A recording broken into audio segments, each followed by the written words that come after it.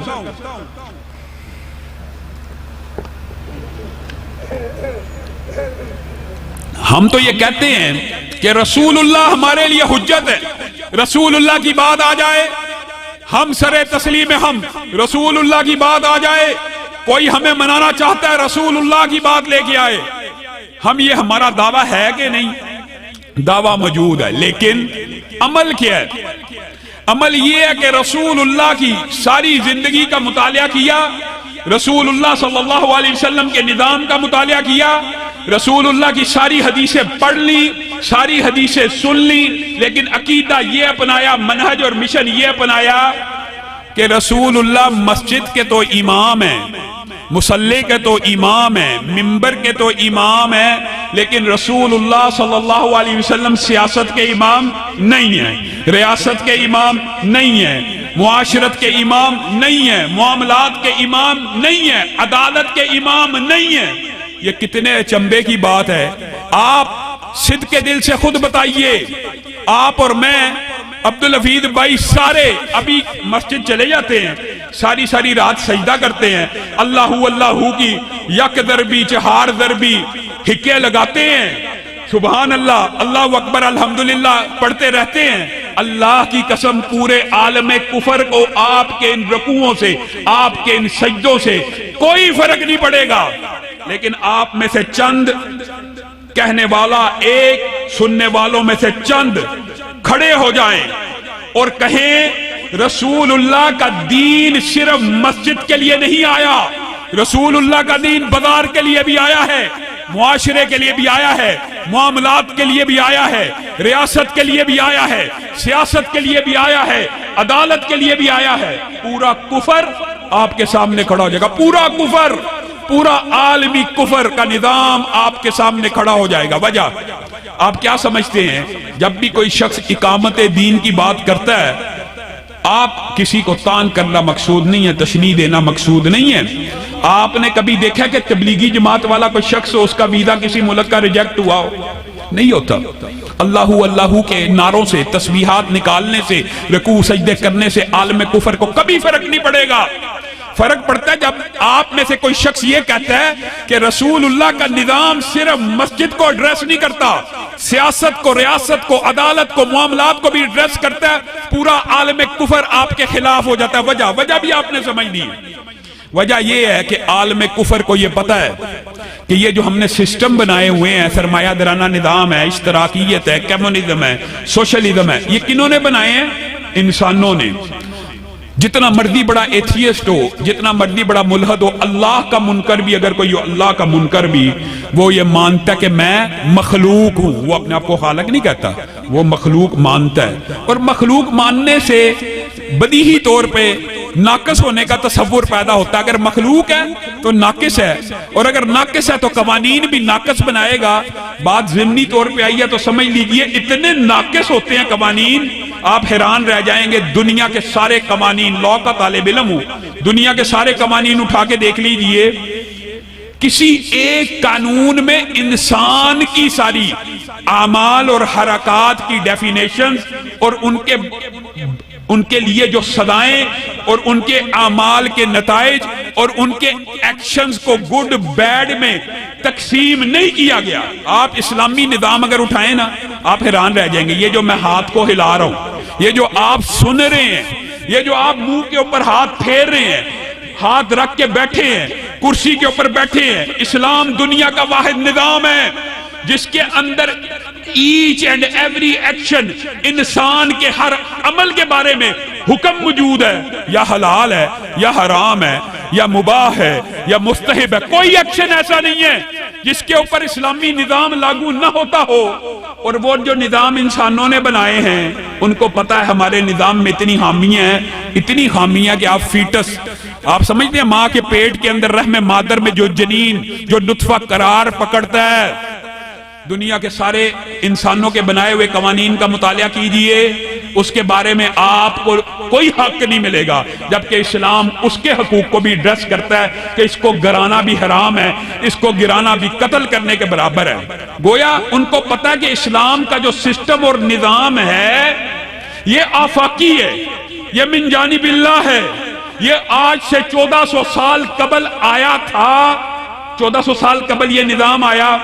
یہ نظام صرف نظام نہیں ہے۔ آج اگر آپ صرف یہ بات سمجھ جائیں تو انشاءاللہ اس کا ابلاغ کریں گے تو اقامت دین کی چند نوجوان، چند انسان، چند رجال چاہیے ہوتے ہیں جو تحریکوں کو بپا کر دیتے ہیں۔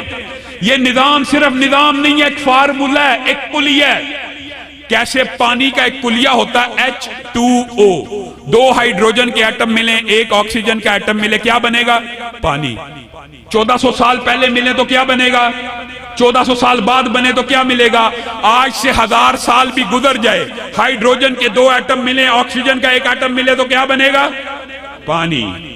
1400 سال پہلے رسول اللہ کا نظام آیا۔ یہ صرف نظام نہیں ہے، یہ کلیہ بھی ہے، یہ قاعدہ بھی ہے کہ اگر معاشرے کے اندر یہ نظام آئے گا، فحاشی ختم ہو جائے گی، عریانیت ختم ہو جائے گی، بے حیائی ختم ہو جائے گی، رشوت ختم ہو جائے گی، ڈکیتی ختم ہو جائے گی، چوری ختم ہو جائے گی، معیشت مضبوط ہو جائے گی۔ ایسا سسٹم بن جائے گا کہ آپ رسول اللہ کی زندگی کو اٹھا کر دیکھیں، حدود اللہ کے کتنے مجرم ہیں، ان کو آج تک بھی کبھی گواہوں کی بنیاد کے اوپر سنسار نہیں کیا گیا۔ کس بنیاد پہ کیا گیا؟ کہ وہ آئے اور انہوں نے آ کے اقرار جرم کر لیا۔ جب نظام آتا ہے، جب سسٹم آتا ہے، انسان کی حمیت، انسان کی غیرت، انسان کا ضمیر ایسے جاگتا ہے کہ وہ خود اپنے آپ کو پیش کرتا ہے کہ اللہ کی بارگاہ میں پیش ہونا ہے، رسول اللہ مجھے پاک کر دیجئے، میں چاہتا ہوں میرے گناہ اسی دنیا میں ختم ہو جائیں۔ یہ نظام 1400 سال پہلے آیا، معیشت نے ترقی کی، امن آ گیا، انقلاب آ گیا، آج بھی آئے گا، امن آ جائے گا، معیشت ترقی کر جائے گی۔ پوری عالم کفر اس نظام کے صرف اس لیے خلاف ہے کہ جب بھی یہ نظام، جہاں پہ بھی یہ نظام آزمایا گیا، معاشرے سے برائی ختم ہو گئی، معاشرے سے امن آ گیا، معاشرے کی معیشت ٹھیک ہوگی۔ جب یہ ساری چیزیں آ گئی تو سرمایہ دارانہ نظام تباہ، اشتراکیت تباہ، کمیونزم تباہ، سوشلزم تباہ۔ صرف ایک مثال آپ کے سامنے رکھ کے بات کو آگے بڑھاؤں گا۔ سعودی عرب ہو، خلیجی ممالک ہو، وہاں پہ اسلامی نظام کی ایک جز کو، اسلامی نظام کا ایک جز حدود اللہ، ایک جز ہے. بعض لوگ سمجھتے ہیں حدود اللہ پورا نظام ہے، نہیں، ایک جز ہے. حدود اللہ کا نفاذ ہوا. ایمانداری سے بتائیے. اور یہ اب علم کا دور ہے. آپ گوگل اٹھائیے، آپ سرچ کیجئے جو بات میں کہہ رہا ہوں درست کہہ رہا ہوں یا غلط کہہ رہا ہوں. سعودی عرب میں، خلیج کے ممالک میں اسلامی نظام کا ایک جز حدود اللہ کو نافذ کیا گیا. اس کا رزلٹ کیا نکلا؟ آج آپ اعداد و شمار اٹھا لیجئے. سعودی عرب میں ایک سال میں جتنے جرائم ہوتے ہیں، ایک سال میں جتنے جرائم ہوتے ہیں، نیو یارک سٹی میں ایک دن میں اس سے زیادہ جرائم ہوتے ہیں. نظام آئے گا، تبدیلی آئے گی. سسٹم آئے گا، تبدیلی آ جائے گی. لیکن میں اور آپ 75 برس گزر گئے ہیں. ہم اپنے آپ کو اہل توحید کہنے والے، اہل سنت کہنے والے، اہل حدیث کہنے والے 75 برس گزر گئے ہیں. اس وطن عزیز کو بنے ہوئے میں اور آپ ایمانداری سے بتائیے گا، میں اور آپ کیا اپنی زور بازو پر پاکستان کے اندر ایک ایم این اے کا حلقہ بنا سکیں؟ نہیں. اگر ایم این اے تو بڑی دور کی بات ہے، ایک ایم پی اے کا حلقہ بنا سکیں؟ ایم پی اے تو بڑی دور کی بات ہے. ایک یونین کونسل آپ اپنی قوت بازو سے نہیں جیت سکتے. وجہ کیا ہے؟ آپ نے وجہ بھی تو ڈھونڈنی ہے. وجہ یہ ہے، وجہ بھی سن لیجئے. وجہ یہ ہے کہ رسول اللہ صلی اللہ علیہ وسلم نے کہا تھا، کیا کہا تھا؟ کہ بنی اسرائیل کے اندر ایک نبی جاتا، دوسرا نبی اس کا وارث بن جاتا. میری امت میں نبی نہیں آئیں گے، میری امت میں نبی نہیں آئیں گے، میری امت میں علماء آئیں گے. میری امت میں علماء، اور وہ علماء میرے کیا ہوں گے؟ وہ علماء کیا ہوں گے؟ وارث ہوں گے. کیا وہ صرف منبر رسول کے وارث ہوں گے کہ سیاست رسول کے وارث بھی ہوں گے، خلافت رسول کے وارث بھی ہوں گے، معاشرت رسول کے وارث بھی ہوں گے، معاملات رسول کے وارث بھی ہوں گے؟ میں نے اور آپ نے اپنے آپ کو سرمایہ درانہ نظام کے گند میں اس طرح ڈال دیا کہ آج کوئی مولوی منبر رسول کے اوپر بیٹھ کے یہ گفتگو کرے، آپ کہتے ہیں مولوی صاحب سیاسی گفتگو کر رہے ہیں. سیاسی گفتگو کس کو کرنی چاہیے؟ سیاسی گفتگو جی چور کرے، لٹیرا کرے، وڈیرا کرے. جب سیاسی گفتگو آپ چاہتے ہیں چور کرے، لٹیرا کرے، وڈیرا کرے، تو ایماندار کہاں سے آئے گا؟ دیندار کہاں سے آئے گا؟ عالم دین کہاں سے آئے گا؟ رسول اللہ صلی اللہ علیہ وسلم اپنے بعد ایمانداری سے آپ نے بتلانا ہے. اپنے مسلح کا امام کس کو بنا کے گئے ہیں؟ ابو بکر کو بنا کے گئے ہیں. کیا ابو بکر صرف مسلح کے امام تھے کہ ریاست کے بھی امام تھے؟ صرف مسلح کے بھی امام تھے کہ سیاست کے بھی امام تھے؟ صرف مسلح کے امام تھے کہ معاشرت کے امام بھی تھے؟ صرف مسلح کے امام تھے کہ عدالت کے امام بھی تھے؟ ابو بکر چلے گئے. عمر مسلح کے امام تھے کہ ریاست کے بھی؟ عمر کے بعد عثمان مسلح کے امام تھے کہ ریاست کے بھی امام تھے؟ عثمان کے بعد علی مسلح کے امام تھے کہ ریاست کے امام تھے؟ جب تک، یاد رکھیے گا، زوال کا سبب یہ ہے، جب تک مسلح کا امام ریاست کا، سیاست کا امام رہا، اسلام غالب رہا. اور جب مسلح کے امام سے سیاست اور ریاست کا حق چھین لیا گیا، اسلام مغلوب ہو گیا. آپ اور میں مغل بادشاہوں کی بڑی باتیں کرتے ہیں کہ مغل بادشاہ ایسے تھے، ایسے تھے، ایسے تھے. وہ جیسے بھی تھے، جب بھی اللہ اکبر کی صدا دی جاتی تھی تو نماز پڑھانے کے اہل تھے. جمعے کی اذان ہوتی تھی تو جمعہ پڑھایا کرتے تھے. آج پاکستان 75 برس بیت گئے ہیں، 75 برس. آج تک آپ نے کوئی ایسا حکمران، آج تک آپ نے تختے، یہ تختے رسول نہیں ہے، یہ اسلامی ریاست نہیں ہے، یہ رسول اللہ صلی اللہ علیہ، یہ جو عجیب بات ہے کہ منبر رسول ہی صرف رسول اللہ کی وراثت ہے، تخت رسول رسول اللہ کی وراثت نہیں ہے. سیاست رسول کے وارث علماء نہیں ہے. آپ نے 75 سالوں میں کون سا ایک حکمران ایسا اسمبلیوں میں بھیجا ہے جو 5 وقت کی امامت کرا سکتا ہو؟ شاید ظہر کی اور عصر کی جماعت کرانے والا تو کوئی حکمران گزرا ہو، لیکن میں شرع صدر سے کہہ سکتا ہوں فجر کی نماز کرانے والا کوئی بھی نہیں گزرا ہوگا. فجر کی نماز تو کسی عالم دین کو پڑھانی پڑ جائے تو بڑی تیاری سے پڑھاتا ہے. تو جو ریاست کا امام ہوتا ہے اس کا کم از کم کرائیٹیریا کیا ہونا چاہیے؟ کم از کم وہ 5 وقت کی امامت کروا سکے، کم از کم خطبہ جمعہ ہی دے سکے، لیکن میں اور آپ ہم نے سرمایہ دارانہ نظام کو، آپ کس کے بندے ہیں جی؟ میں جی پی ٹی آئی کا بندہ ہوں۔ آپ کس کے بندے ہیں جی؟ میں جی نون لیگ کا بندہ ہوں۔ اللہ کے بندے کہاں ہیں؟ نظام مصطفیٰ کے بندے کہاں ہیں؟ کوئی کہتا ہے عمران خان زندہ باد، کوئی کہتا ہے نواز شریف زندہ باد، نظام مصطفیٰ زندہ باد کے نعرے لگانے والے کہاں ہیں؟ رب کی دھرتی، رب کا قانون، یہ نعرے لگانے والے کہاں ہیں؟ کوئی نواز شریف کا بندہ ہے، کوئی عمران خان کا بندہ۔ اللہ کے بندے، اللہ کے بندے کہاں ہیں؟ آپ کو اپنے اس طرز عمل کے اوپر غور کرنا چاہیے کہ آپ مسجد کے اندر مولوی کو کہاں کھڑا کرتے ہیں؟ آگے کھڑا کرتے ہیں کہ پیچھے؟ آگے کھڑا کرتے ہیں۔ ایک ہی وقت ہوتا ہے جس وقت مولوی کسی کے پیچھے کھڑا ہوتا ہے، اور وہ وقت میت کا وقت ہوتا ہے، بندہ مر جائے تو تب مولوی کے آگے آتا ہے۔ علماء کا یہ مقام و منزلت تھی، علماء کی یہ ذمہ داری تھی کہ علماء اس بات کا ابلاغ معاشرے میں کرتے کہ جیسے منبر رسول کا آپ نے وارث تو مولوی کو سمجھ لیا، لیکن تخت رسول کا اور سیاست رسول کا اور ریاست رسول کا وارث آپ نے مولوی کو نہیں سمجھا۔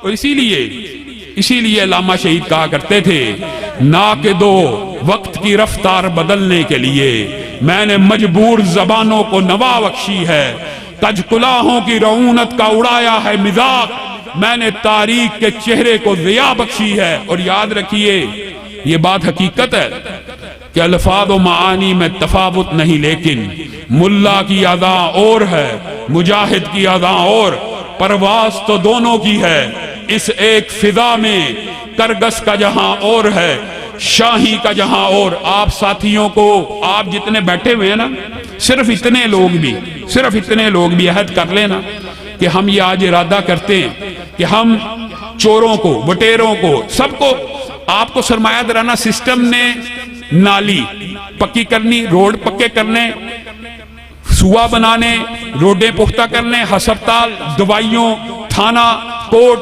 کچہریوں کے چکر سے باہر نہیں نکلنے دیا۔ ایمانداری سے بتائیے، کیا پاکستان کو ہندوستان سے علیحدہ کرنے کا مقصد یہ تھا کہ ہم یونیورسٹیاں بنائیں، پل بنائیں؟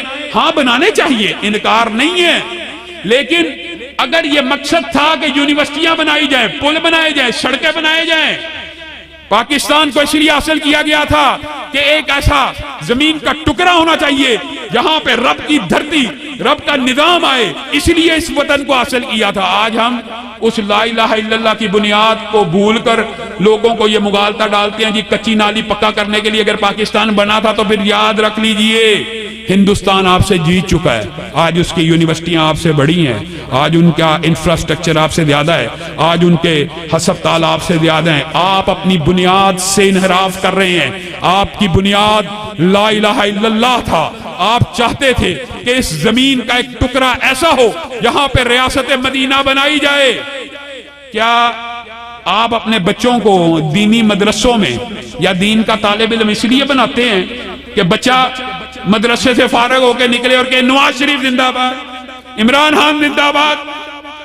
دین کا طالب علم ہو، دکھ ہوتا ہے۔ میں یہ نہیں کہتا اتحاد کرنا حرام ہے یا اتحادی سیاست کی اسلام میں گنجائش موجود نہیں ہے، یہ نہیں کہتا، لیکن ایک عالم دین کو، ایک مذہبی رہنما کو، ایک اقامت دین کی آواز کو کیا زیب دیتا ہے وہ کسی سیکولر اور لبرل انسان کے بارے میں کہ نواز شریف زندہ باد، عمران خان زندہ باد؟ ٹرانسجنڈر بل آپ کے سامنے پیش ہوا، تینوں پارٹیاں ملوث تھیں، تینوں پارٹیاں۔ آپ سے سروے کر لیں، آپ سے بھی پوچھا جائے، آدھوں نے پی ٹی آئی کو ووٹ ڈالا، آدھوں نے نون لیگ کو، چند ہوں گے جنہوں نے بیچاروں نے جماعت اسلامی کو یا مذہبی جماعتوں کو ووٹ ڈالا۔ وہ جو تینوں پارٹیاں، پیپل پارٹی، نون لیگ اور پی ٹی آئی نے مل کے ٹرانسجنڈر بل منظور کیا، کسی عالم سے، میں نہیں کہتا مجھ سے، کسی عالم سے فتویٰ لے لیجئے، کسی عالم سے۔ آپ اس گناہ میں شامل ہیں کہ نہیں ووٹ ڈال کے؟ جائیے کسی عالم سے فتویٰ لے۔ آپ بجائے یہ کہ اپنی قبر کو روشن کریں اپنے نیک اعمال سے، آپ لوگوں کے گناہ اپنے پلے میں ڈالنا چاہتے ہیں۔ آپ صرف جتنے بیٹھے ہیں اللہ کی قسم ارادہ کر لیں، پختہ ارادہ، آپ سینکڑوں کی تعداد میں بیٹھے ہوئے ہیں، صرف ارادہ کر لیں، نیت کر لیں کہ ہم نے مثال دے رہا ہوں، ایک MNA کی سیٹ نہیں نکلتی، ایک MPA کے حلقے کے اندر 20-25 ہزار گرد و نواح سے اہل حدیث کے، دیوبند کے، اہل اسلام کے، اسلام پسندوں کے ووٹ ایک حلقے میں منتقل کرنے ہیں۔ یہ کوئی لمبا کام نہیں ہے، 3 ماہ کے اندر اندر ہو سکتا ہے، لیکن آپ ارادہ تو کریں، آپ اس سوچ کو، اس نظریے کو، اس ویژن کو۔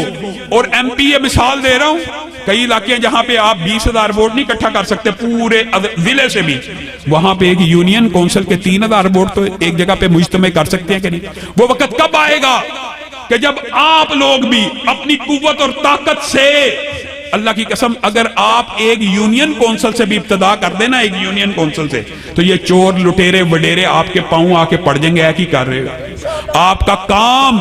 آپ جو سمجھتے ہیں ہمارا کام نہیں ہو رہا، آپ کا کام چٹکیوں میں ہوگا، اور دین کا بھی فائدہ آپ غور کریں۔ مولانا فضل الرحمان نے KPK کے اندر اپنے حلقے بنا لیے، 75 سال گزر گئے اہل حدیثوں کا پنجاب میں جی بڑا ووٹ بینک ہے، لاکھوں اہل حدیث جی قصور میں جی، لاکھوں جی گجرانوالہ میں ہے، وہ اہل حدیث ہیں، لیکن وہ کوئی PTI کا اور کوئی نون لیگ کا۔ وہ جو حلقے کبھی ہمارے آباء و اجداد کے پکے ہوا کرتے تھے، آج وہ بھی حلقے نہیں رہے، کوئی نون لیگ کا حلقہ بن گیا، کوئی PTI کا حلقہ بن گیا۔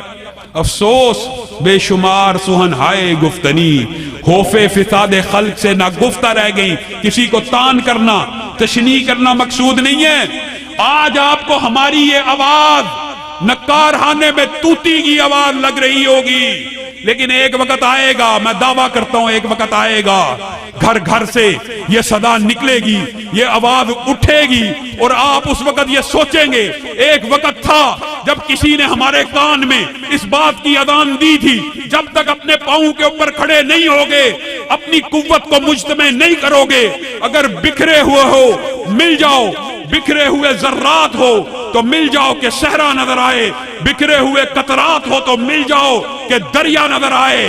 اور پھر جب یہ دریا جھوم کے اٹھتے ہیں تو تنکوں سے ٹالے نہیں جاتے۔ اور علامہ شہید ہی کے الفاظ میں، دار و رسن کی گود کے پالے ہوئے ہیں ہم، سانچے میں مشکلات کی ڈالے ہوئے ہیں ہم، وہ دولت جنوں کے زمانے سے اٹھ گئی، اس دولت جنوں کو سنبھالے ہوئے ہیں ہم۔ برادر اکبر بھی آپ کے کانوں میں اس بات کی اذان دے رہے، میں علامہ شہید کا ادنا بیٹا آپ کے کانوں میں یہ آواز دے رہا، صدا دے رہا، اذان دے رہا، اٹھ جائیے، اٹھیے، بیدار ہو جائیے۔ کیا آپ ختم نبوت کی اس جد و جہد میں ہمارا ساتھ دینے کے لیے تیار ہیں؟ دفاع صحابہ کے لیے، اس کاز کے لیے۔ اور ایک بات کہہ کے اپنی بات کو ختم کروں گا، بعض لوگ کہتے ہیں جی یہ جی سیٹ حاصل کرنے کی جد و جہد ہے۔ اللہ کی قسم، سیٹ کو حاصل کرنا ہو، کسی بھی سیکولر پارٹی کی طرف سے الیکشن لڑ لیا جائے، اور دل میں خیال آتا ہے کہ الیکشن لڑ لیا جائے، اتحادی سیاست کو حرام بھی نہیں سمجھتے، لیکن یہ رستہ کٹھن ہے، یہ رستہ مشکل ہے، یہ رستہ۔ اور میں ایک بات آپ کو اور بتلانا چاہتا ہوں کہ ہم جیت گئے تو بھی، اور اگر نہ جیتے پھر بھی ایمانداری سے بتلائیے، آپ کے سامنے ہماری زندگی ہے۔ کیا دفاع صحابہ کے لیے ہمیں کسی سیٹ کی ضرورت ہے؟ کیا ختم نبوت کے دفاع کے لیے کسی سیٹ کی ضرورت ہے؟ کیا حرمت قرآن کے دفاع کے لیے کسی سیٹ کی ضرورت ہے؟ اللہ کے فضل و کرم سے ہم منبر رسول کو کئی سیٹوں سے افضل سمجھتے ہیں، اور یہ جو سیٹیں ہیں یہ منبر رسول کی تقدس کا مقابلہ نہیں کر سکتی، لیکن آپ کو برادر عبدالحفیظ تبسم بائی کی اور تحریک دفاع اسلام کے جو یہاں پہ نمائندگان ہیں، ان کی بات کے اوپر کان کو دھرنا ہوگا۔ اپنے ووٹوں کو ایک حلقے کے اندر ایک یونین کونسل سے ابتدا کر کے، ایک یونین کونسل سے ابتدا کر کے اول اس کے اندر اپنے ووٹوں کو ٹرانسفر کر کے اپنی جتھے سازی، اپنی دھڑے بندی، اپنی قوت کو مجتمع کرنا ہوگا۔ یہ ہمارا قانونی حق ہے، آئینی حق ہے۔